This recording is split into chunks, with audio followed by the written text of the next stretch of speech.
morning, good morning, good morning, world. Good morning, everyone. How you all doing? Good morning. It's up your clock, and welcome to the Up You with Ezinne show, where we dive deep into matters that matter.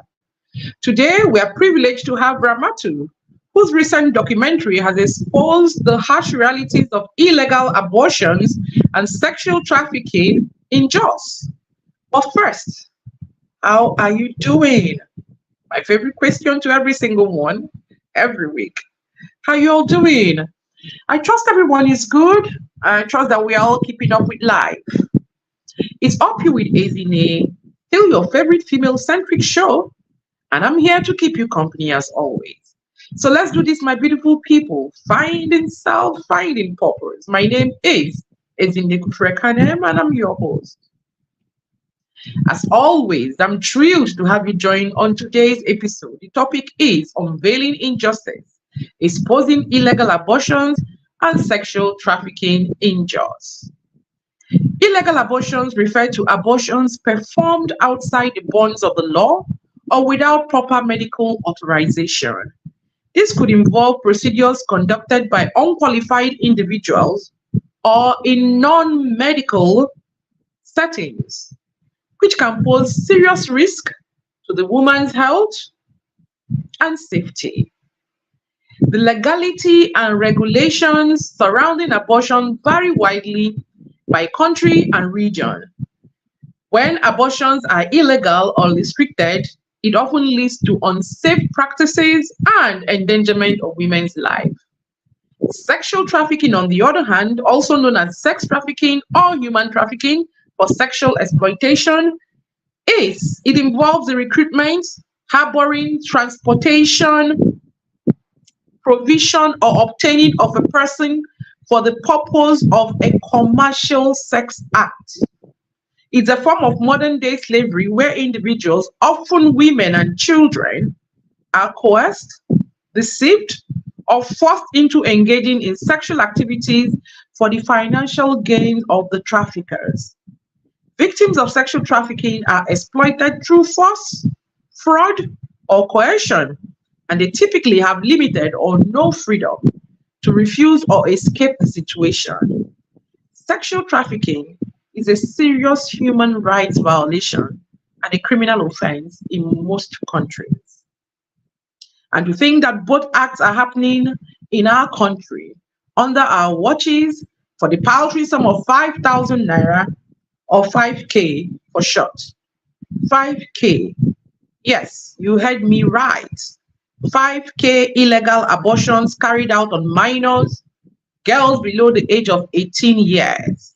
Stay with us and find out more. Be kind to follow us on all our social media platforms at Up You with Ezinne on YouTube, Instagram, Facebook, and X. We'd love to connect with you and keep the conversation going long after this live episode has ended. Please, as you come in, like and share the stream. It is one way you help our ministry so that we can continue to serve you better. The topic today is Unveiling Injustice, Exposing Illegal Abortions and Sexual Trafficking. May I remind you that all episodes of Up You with Ezinne are all on our YouTube and podcast channels at Up You with Ezinne. Be sure to follow us and don't miss a thing. Now it's time to bring up our guest into the studio. Stay with me. This is Up You with Ezinne, and we are live on all our social media platforms: Facebook, YouTube, Instagram, everywhere. If you're just joining us, you're welcome. Make yourself welcome. Like the stream, share the stream, and settle in. The topic on the banner is Unveiling Injustice, Exposing Illegal Abortions and Sexual Trafficking in Jos. Our guest today is Ramatu, a brave 25-year-old multimedia journalist and investigative reporter who is interested in amplifying the marginalized voices, especially that of women and children in Nigeria, seeking justice and accountability. Dear everyone, world over, please join me to welcome a very special guest on the show today. Good morning, Sanu Ramatu. Yaya De, Yaya Gida, Yaya Aikiro. Good morning, and it's a pleasure to meet you today. Fantastic. It's great to have you on the show today. If you're just joining us, this Thank is Up You you. with Ezinne. You're welcome. If you're just joining us, this is Up You with Ezinne. The topic on the banner is unveiling injustice, exposing illegal abortions and sexual trafficking injustice. And our guest is Ramatu. Ramatu, are you ready? Yes, I'm ready. I'm ready for this. Fantastic. Please, could you share with us the inspiration behind your documentary on illegal abortions and sexual trafficking in jobs? Okay. Let me start by sharing my journey experience with you. Um, Mm-hmm. this story. It actually started as a resource. I some time ago I went to Jos to visit some family members, and I had these dreams about uh, a particular doctor that is conducting illegal abortion for young girls. Talking about girls under the age of 15 years. So that actually captured my mind. It made me to find out because I became curious. Like, how can such a doctor engage in such kind of activities? It's just unfortunate to hear this kind of thing. So I decided to find out. So I took my time during that visit to go and see that particular pharmacy where this is actually happening. And then I couldn't do the story that particular time because I don't have the resources to go about it. So I left it, but it was still on my mind that I really, really want to do something about it. I want to amplify the issue so that we can sanitize the situation. So when after I got selected into 2020, I got selected to participate in the female creative reporting training by Women Review in Lagos State. I used that opportunity to achieve my goal because this is an issue that I mean I have younger sisters, you have younger sisters, uh, some have daughters. You know, you wouldn't like such kind of thing to happen to anyone. So I took that opportunity with the resources I got, with the skills I got after the training. I embarked on that journey. And I want to use this privilege to thank the Women Radio Center and the Makata Foundation because without them, we didn't have activities, we didn't have conduct this story. So they supported me when they asked me to present my pitch. Believe me, I wasn't ready to talk about anything. I wasn't ready to think any story I shared. But once I went to the stage, there was other things that came out from behind. I want to do this story. There is someone that is conducting an illegal abortion for young girls. So when they had this, they had what I said. They said, "Wow, am I really sure?" I said, "Yes." So they said, "We'll do that story." So that's how I came across that doing this, conducting this investigation, and I I I I I. I find out that okay, this is exactly what this man is, and he's still doing it. Yeah, he's still doing it. Oh, wow. So it's not even, it hasn't even stopped. He's still doing these illegal abortions on minors till today. Yeah, he's still doing it because he has not been arrested. He has not been arrested. The, He's still conducting this act. okay, let's backtrack a bit. You see, the point is, first of all, let me commend you. You're quite a brave young woman. And what you said is right. You've got younger sisters and we've got daughters. And more importantly, these young girls are the women of tomorrow, you know. Yeah, So uh, it's not as if an abortion could be procured, but if it's done by a medical expert that knows what they're doing, then one can even begin to look at the morality or immorality of it. But what we're talking about Yeah. now is a quack conducting abortion on the future mothers of tomorrow. That is really, really reprehensible. And then my question would now be, so who even sleeps with these minors and makes them pregnant in the first place? That's where to even Yeah. start from. Some people actually beg these minors, get them pregnant, and then push them towards this quackery of a human being who says he's a doctor. Yeah. Hmm. So This is really. yeah, this is it. So the doctor did not just conduct illegal abortions. He is also responsible for linking this girl up with some young men in the same pharmacy that he conducts this abortion. I mean, he has a way of Mm, getting this girl. He has a way of getting this girl. It's either if you know this particular girl, through how you get the others. So the girls, in kind of way that they're just bringing, if you know me, then I'll bring another person into it. Just because of that little small money we're going to get in the process.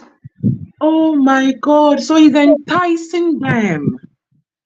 So Yes. he's not even doing like a network marketing, refer. Oh God.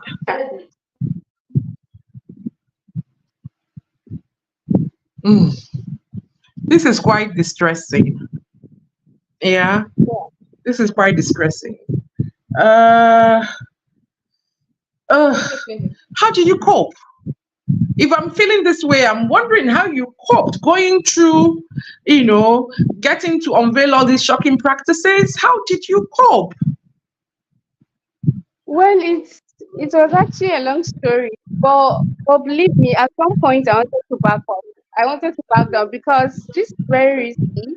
Considering the fact that this person that I'm talking about has been arrested on several occasions, and then nothing has been Mm, done. Anytime you have his own way of escaping, and it means you really, really have connections with these people.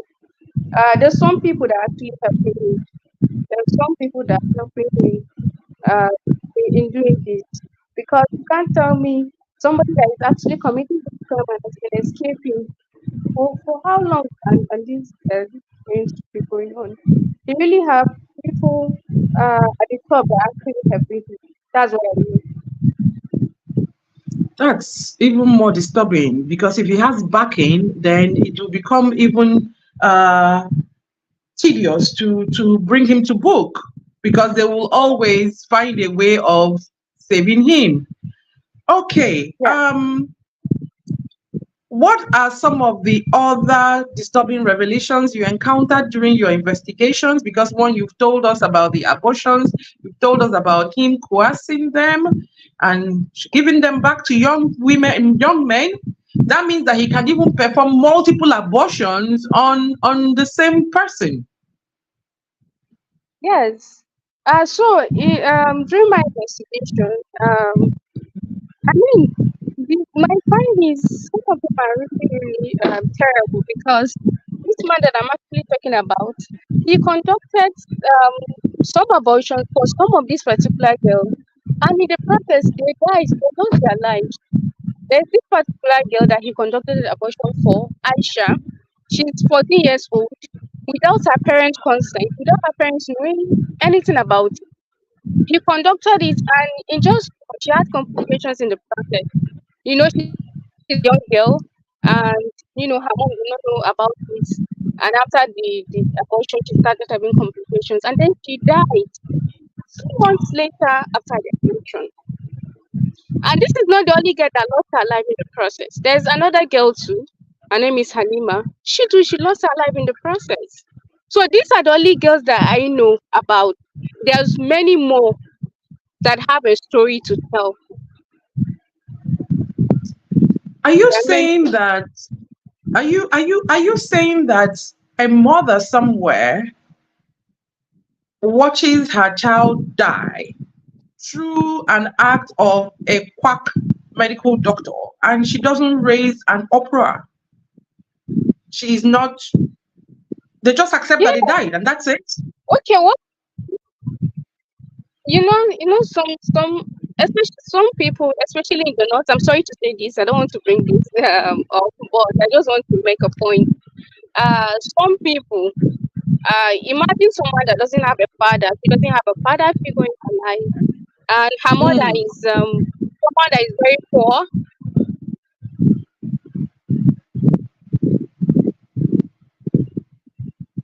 And so doesn't have a voice.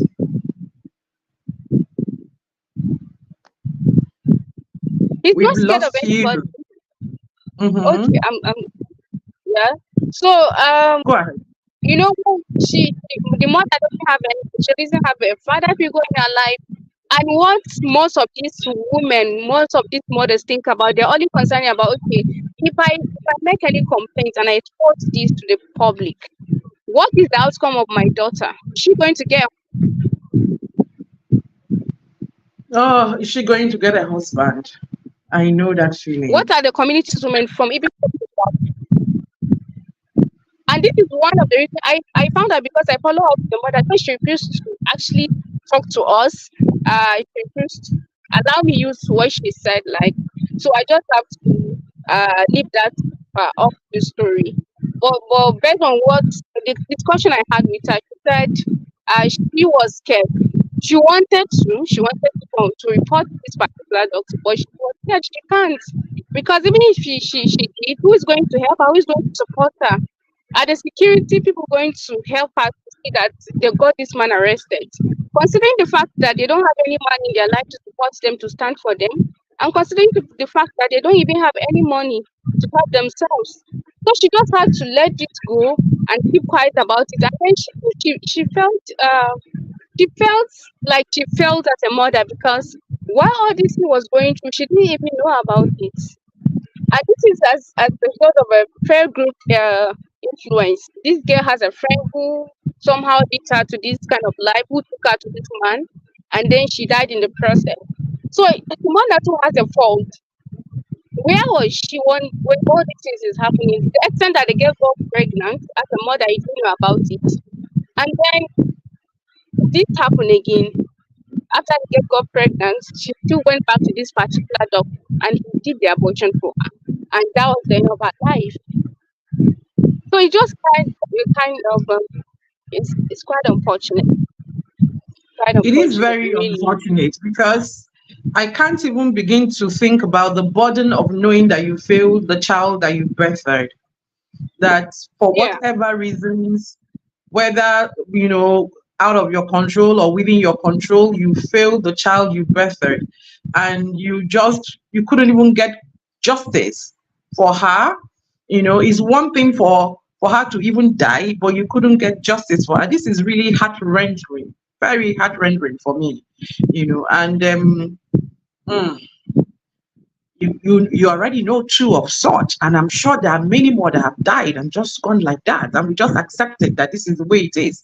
And the quack of a man is still there charging 5,000 naira and performing illegal abortions, and somebody is saying, what will be the fate of my child? Will she be able to get a husband? Your child may leave and get a husband and not be able to even bear children. Then what makes her a woman? There's so many angles to things. We can't keep keeping quiet. We need to speak up as women. We need to speak up before they Yes. kill all our children. Oh, wow. I don't need to ask you if you faced any risk in trying to do this documentary, because uh, even from your narrating here, even without your saying it, I could feel that the woman was also very afraid. And that's why she said you shouldn't use what she spoke to you about. Were there other risks Yes. that you faced in putting the documentary together?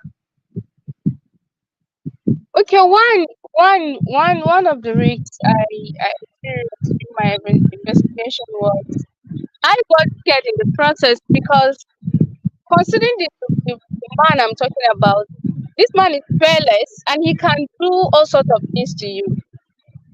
So at some point during my investigation, I lost one of my phones, because the phone I was using that time.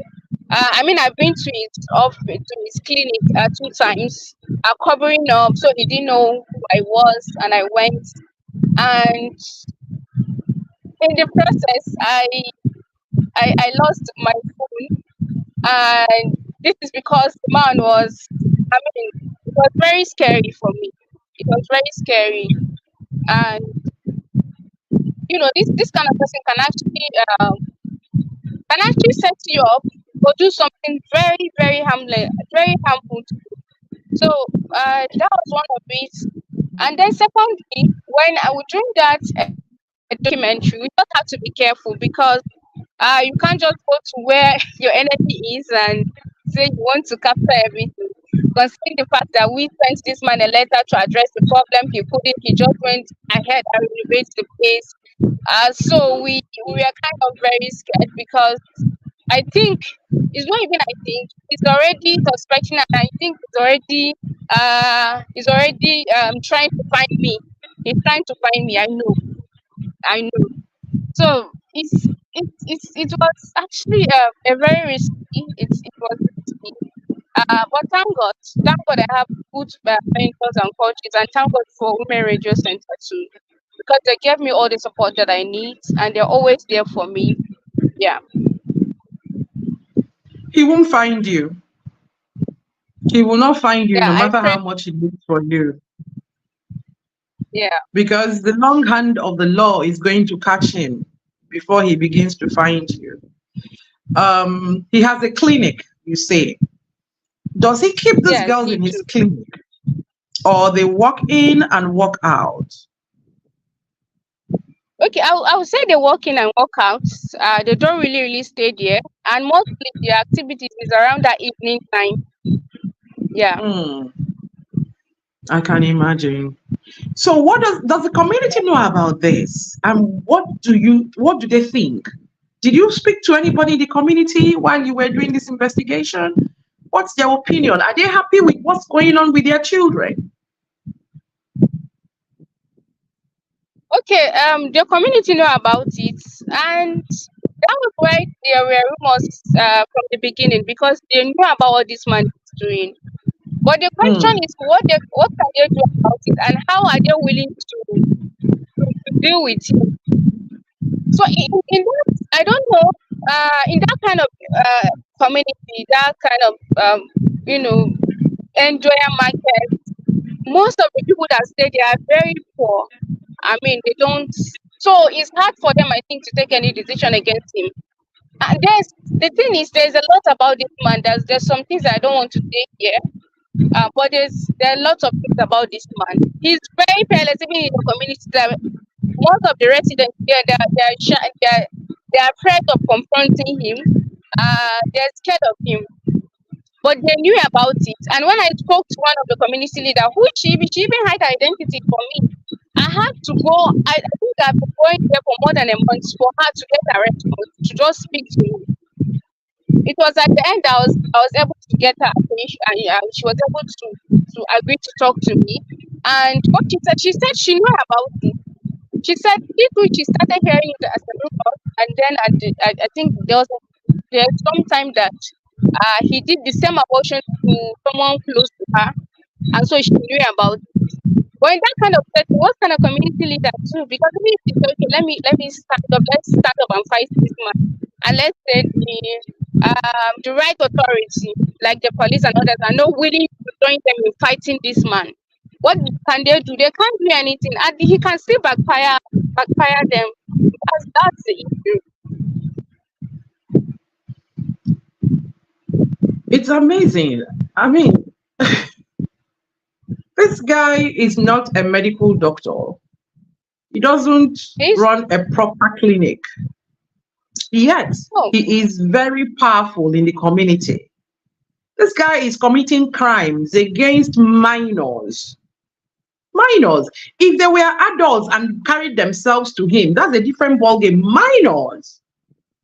it will have been a And different story, probably a different thing. I mean, adults has any he can do whatsoever he wants, but minors, even if they are the ones that used to take themselves to him, I mean, he has the right to say no and maybe go and meet their parents. But to think that he's exactly. even like indulging them in the process in the acts, and then he's one that is doing the abortion for them, that's too much. I mean, at some And point, when we first had it, I cried. I cried when I heard the story of the girl that died. It was amazing and it hurt me because I couldn't do anything about it. The least I could do was to come up with this story, investigate it, and then see how the other authorities can join us to fight this man. It's just quite unfortunate, and I feel sad. I really, really feel sad about it. where can one see your documentary to watch? It's on YouTube. It's on YouTube. You can find it on Uber Radio channel WFM. Mhm. Okay, so everybody Yes, on the it's on stream, YouTube. if you're interested in seeing Ramatu's documentary so that you can understand what we're talking about here properly, you could go on WFM 91.7 on YouTube and watch the documentary so that it gives you a perspective on what we are discussing. For those who are just joining us, we're talking about unveiling injustice. We're talking about the illegal abortion, the 5K illegal abortion racket and the sex trafficking racket that is going on in a community in Jos. The name of the community is Yan-Doya Community in Jos. There's a certain man there who is parading himself to be a medical doctor and who is procuring abortion or performing abortion on minors, 14-year-olds, 15-year-olds, 16-year-olds, and so on and so forth. A couple of them have lost their lives. But for how long are we going to fold our arms and watch our children all die off for something they shouldn't die of? So that's why we're talking with Ramatu this morning. So Ramatu, Yes. ever since the documentary came out, has there been any tangible action, beyond having the documentary? Are there people interested in doing something, pursuing this to a logical end? Okay, yes, the Nigerian police in Plateau State, they go reach out to us that they really want to do something about it. So we gave them his address and everything to go and do their own investigation because this is just like we have done something and it's for you to take it off from there. So they said that they're going to do something about it and they're working on it. And I think it's a very good thing to have the police doing something about this kind of issue because they are the right authority. I mean, aside from NAFTIP and the NMA, the police are the right people that can actually help us arrest this man and see that justice has been done. Great. I have a question here for you. It's from Mo, and she says, but we have human rights associations and we even have the Ministry of Women Affairs. Why can't this community report to these authorities? This is the 21st century. Yeah. So the thing is, we also engage the women, the Ministry of Women Affairs. They are aware of it because I had an interview with one of them. So they are aware of the story, and I think they will do something about it. They will. But you're not sure when. Yes, I'm not sure when. That's Because I am seriously alarmed, as I'm sure that our guests and listeners are, because this man could be doing as much as 5-10 abortions every day. He will this, I don't know. This kind of person can actually do more than that. So we just hope the right authority do something about it.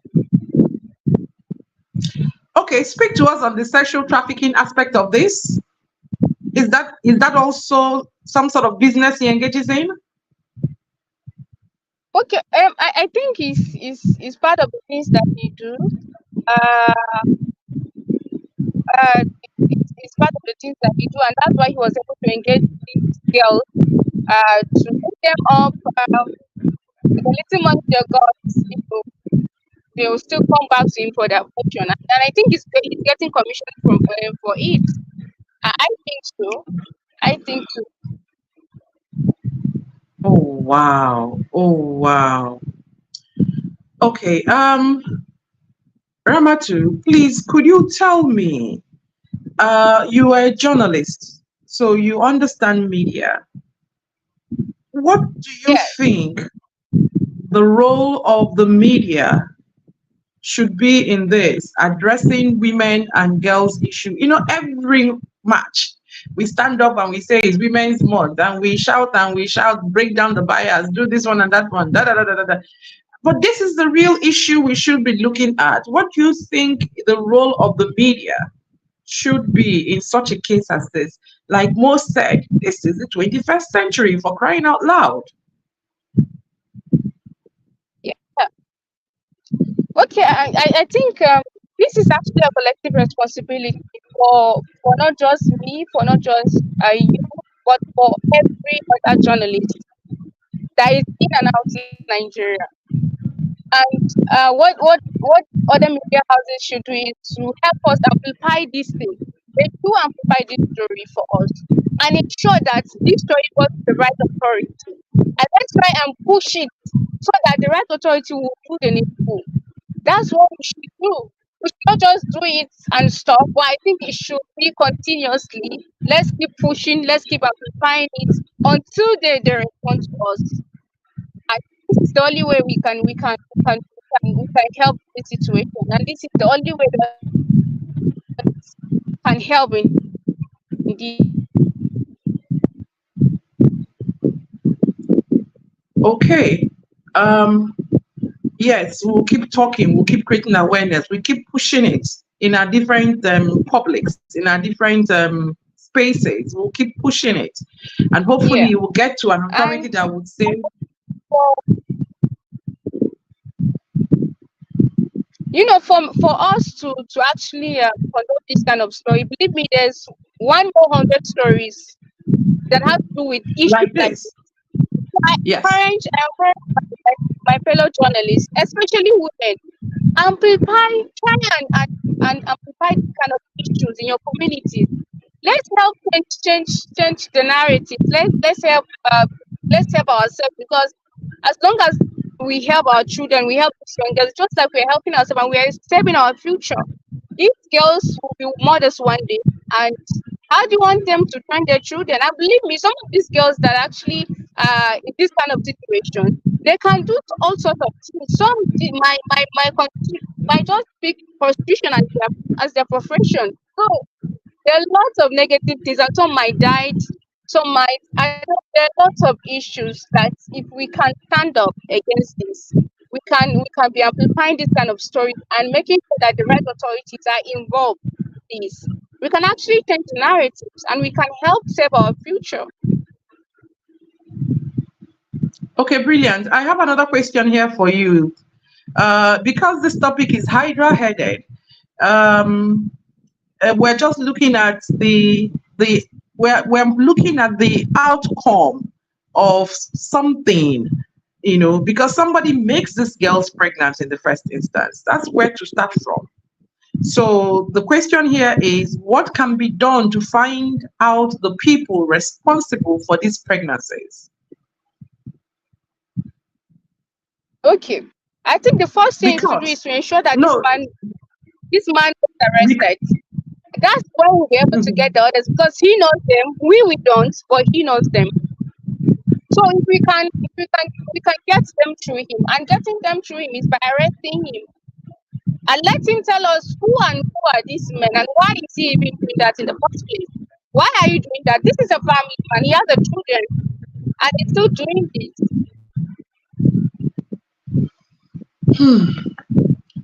this doctor, quote and unquote, is a married man with female and male children as well. And then I'm sure he Yes. prays that his own children will be preserved, but then he just traffics other people's children. Because you're quite right. Because it might be the men responsible that send these girls to him. And that's why they're protecting him. it's amazing how evil and corrupt the society is. And then the rest of the community turns a blind eye because he hasn't yet become your child. But you know, what goes around, like they say, comes around. One day, the entire Yeah, community, it's they will just, you will hit somebody, and then that's when they, I hope it won't be too late by then. They should stand up now before it happens to someone that they all will regret keeping silent. Hmm. Okay. yeah. I hope so too. These are actually systemic issues, you know. Like you said earlier, there is a lot of poverty in that community, and some of these women do not have husbands who can defend them, and they can hardly even make ends to meet. And so, therefore, uh, will it shock you? Do you think that some mothers may actually also be pimping out their children?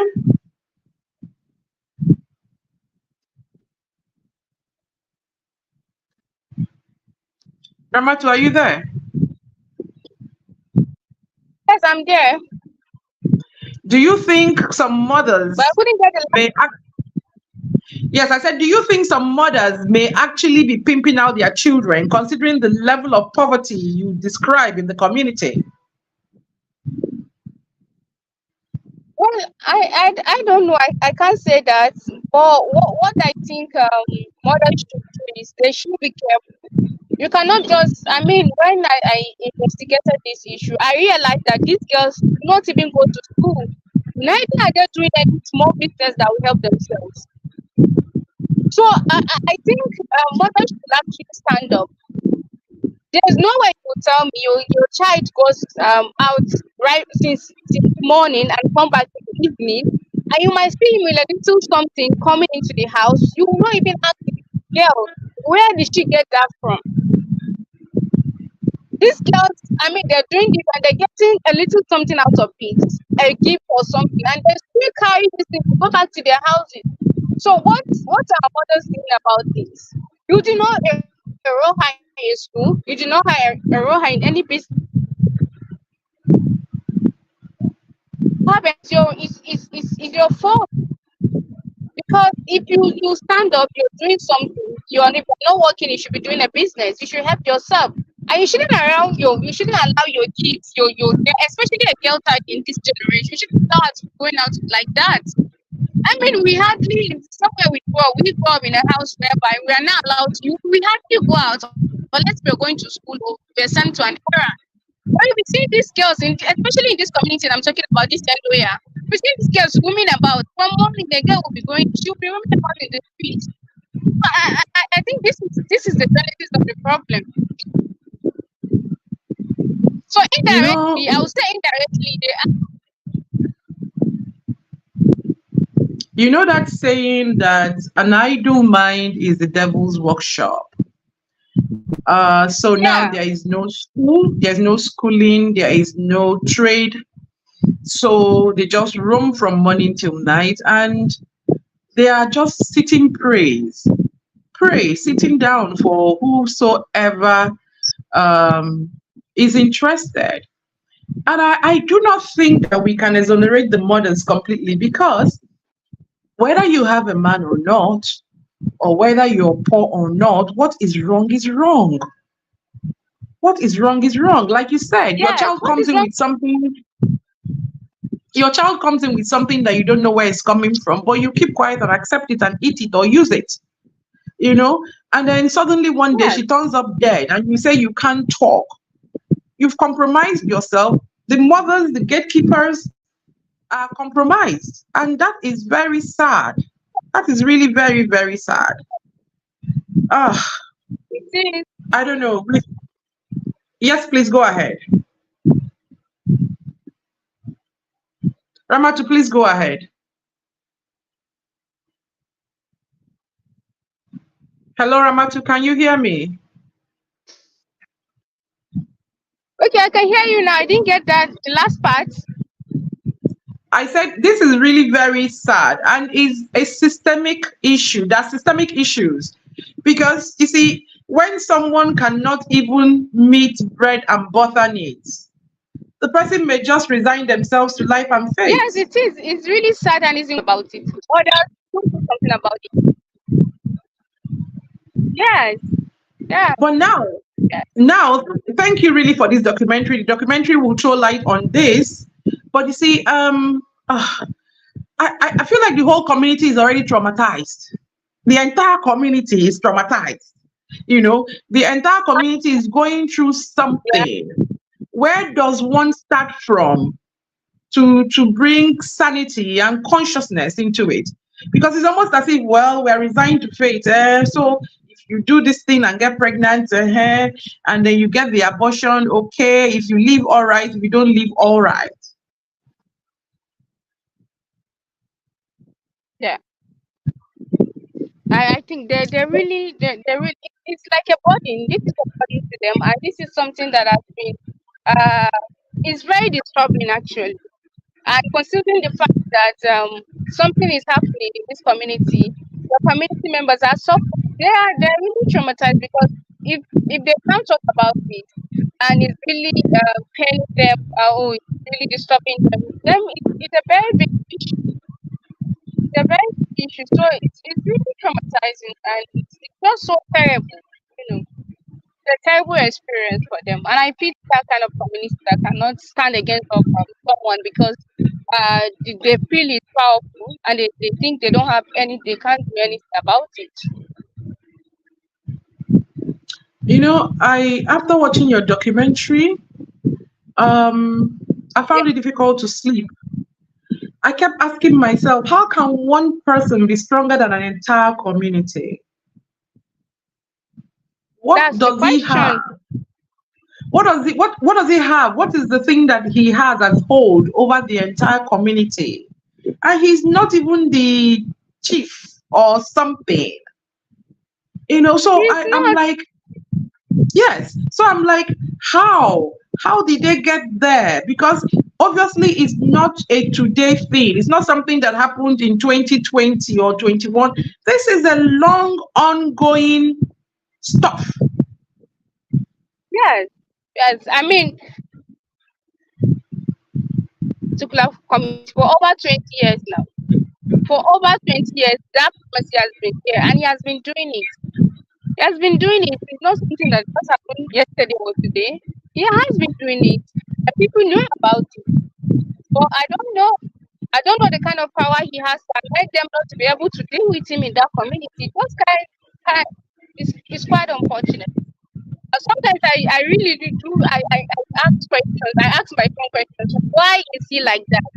Why did he feel like he's untouchable? But the only thing I can say is I think this man has connection somewhere because for someone to be doing this, he has a connection somewhere. That's the only thing we can say now. We don't know the other powers he has. We don't know. We cannot speak about that. But by mere observing and experiencing and investigating this issue, we can't say this man has a connection. 20 years is a long time. 20 It's a years is a very, very long time for one man to be reigning and abusing and traumatizing and destroying the female community of a town, you know. And I think I believe that his reign is going to come to an end because like one of the people on the stream said, this is after all the 21st century. We have moved on. We have to get past this kind of things. They shouldn't be happening at all. um and of course, you know, the focus of your documentary is about the illegal abortions and the sex trafficking, but there are other systemic issues that one can infer from your documentary. And so it's going to be a whole cleaning out process for that community. You know, I pray that the police that have shown yeah. interest will work with the police that is over there, and then they can begin to, there will be a whole lot of education, you know, mindset changing and stuff like that, teaching them new values. and getting them to be properly engage themselves is tough because, man, it's almost as if they don't even value themselves nor their lives, you know. Ah, Yeah. I'm wondering if we all live in this same Nigeria, whether it's still the same Nigeria, whether this 21st century that we're talking about is also even existing over there, or are they still in dark ages there? Ah, Yeah. Ramatu, I keep saying this and I keep saying this. I salute you and I salute you because I don't know how you did it. I don't know how you're standing. I'm just interviewing you and I'm having all kinds of emotions. Um, so, could you please give us your closing remarks and then let us know what you intend to do going forward and all of that? Yeah. So thank you so much. It's a pleasure to be here. Oh, And I pray. sorry. Please hold. Sorry. There's a question here, so that you don't close and I still come back and ask you the question. Somebody says it's just like the Alamajiris. A lot of them go out in search of what to eat, so it's easy for the men to get them readily. Oh, so this person is saying that maybe even the men in the community go out in the morning to look for what to eat, and so because of that, their communities are not protected. It's okay. Go ahead, Ramatu.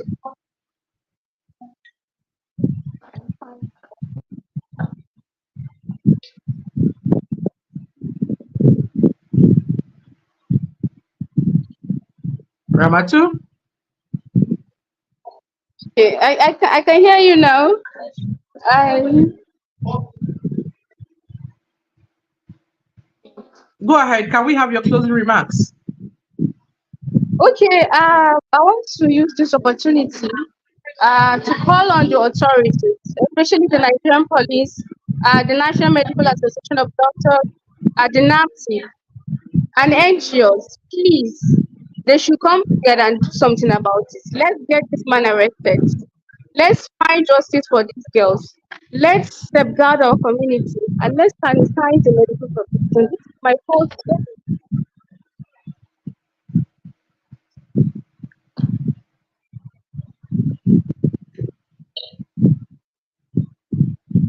Are you done?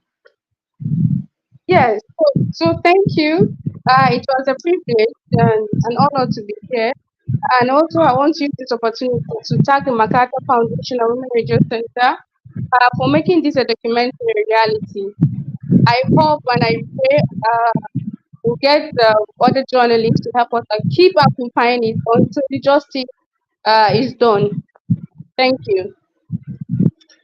Thank you so much, Ramatu. Thank you for doing this. Thank you.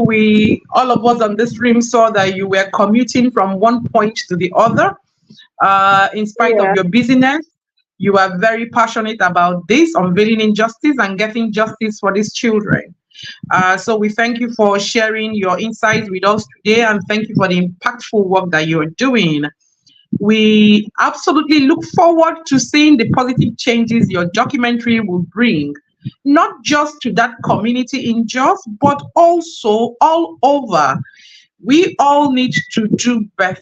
There's an adage that says, if you know better, then you do better. And I believe that we are getting education, and so we will do better. Dear listeners, I'm sure you have so many questions. I have a lot here that we couldn't attend to today, but please, you could send the questions to us by mail to upyourwithEzinne1@gmail.com, and we will forward them to Ramatu and she will gladly attend to them. Do not forget to go watch her documentary on YouTube at WFM 91.7. Today's takeaway is clear, very clear. As women, we must unite against any injustice to a child because injustice to one is injustice to all. What Ramatu uncovered in Yan-Doya Community in Jos is not just an injustice, but a crime against underage girls. It's heartbreaking to imagine young girls facing exploitation and danger in their own community. a place where they should feel safe. These girls are the mothers of tomorrow. The damage inflicted on their psyche, reproductive health, and overall mental well-being is immeasurable. Just imagine tomorrow your son brings home one of these girls as wife. Uh, the scale of these illegal practices and the vulnerability of underage girls affected by them are deeply troubling. Many fall victim to individuals like Ali Medida, who pose as medical professionals. It is time for all of us to come together to increase awareness and engage in discussions to address these pressing issues. Sincerely, I applaud Ramota for her courage in exposing this issue, and I hope that media organizations will amplify her voice to raise critical awareness. We must work together to ensure that such evils and injustice against minors are eradicated. Each and every one of us plays a crucial role in raising awareness and advocating for policy changes. Let's continue amplifying these voices and pushing for concrete action to protect our girls and secure their future. Thank you for joining the stream today. If you so much as was affected by the stories that we've heard this morning, please share the stream so that other people will listen, watch, listen, and learn. Awareness is the first point. Once we all become aware, then we will do what? We will all amplify. And then our amplified voices will get to the right places and then action will be taken. Exactly. Thank you, Biodun Oluwake. This is the time to declare an emergency in this area. It's destroying our girls. Yes, it is. And then tomorrow we keep talking about malaligned and disjointed young ladies. These are some of the issues that they are facing and sweeping under the carpet. It should no longer be business as usual. Thank you, everyone who joined on this live stream today. But this is where we wrap up today's edition of Up You with Ezinne. It's been another, I don't know, I normally would say amazing, but I think this one just gave me a slap on the cheek, because one doesn't expect to hear of crime of this magnitude in the 21st century. So it's been what it is. Please follow us on Instagram and Facebook at Up You with Ezinne. Get copies of our books. Thank you. Big up to everyone that is involved in creating this magic every week, starting with you, our dear listeners, our guests, our advertisers, the callers, the engineers on duty, the amazing Up You team. You all stay strong, stay blessed, be lifted. My name is Ezinne Kufrekanem. Until I come your way next time, let's continue the fight for justice together. Up you, and bye for now. Yes, it's time we as women come together to create awareness and advocate. Yes. And on that note, thank you. Up you.